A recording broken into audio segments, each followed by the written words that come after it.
रहमत बन गई कराची वालों के लिए जहमत। नई हुकूमत के आते ही आवाम हो गई परेशान। पे दर पे यू टर्न, महंगाई और रुके हुए मंसूबों का दोबारा आगाज, आवाम का हुआ जीना मुहाल। मुल्क के दूसरे तामीराती मंसूबों की तरह कराची का ग्रीन लाइन मंसूबा भी सुस्त रवि का शिकार।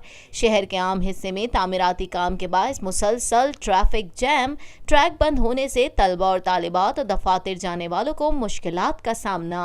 एतराफ की सड़कों पर गाड़ियों की तवील कतारें लगना रोज का मामूल बन गया है। ये पुल बन जाएगा तो हमें आसानी होगी और आने जाने में आसानी हो जाएगी। ट्रैफिक जाम होता है, ग्रीन बस से हमें बहुत सहूलत हो जाएगी, किराया भी कम होगा इसका।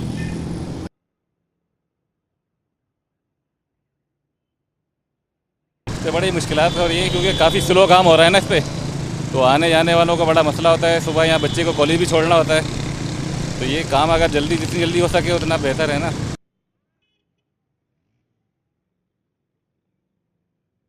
पाकिस्तान में पहली मर्तबा हालात हाजरा के मुख्तसर मगर जामे प्रोग्राम्स, खबरों, तबसरों के अलावा दीगर समाजी, तिजारती, सकाफती, तफरीही, मालूमाती, मजहबी, तालीमी, सेहत और बच्चों के प्रोग्राम्स सिर्फ TNN TV पर।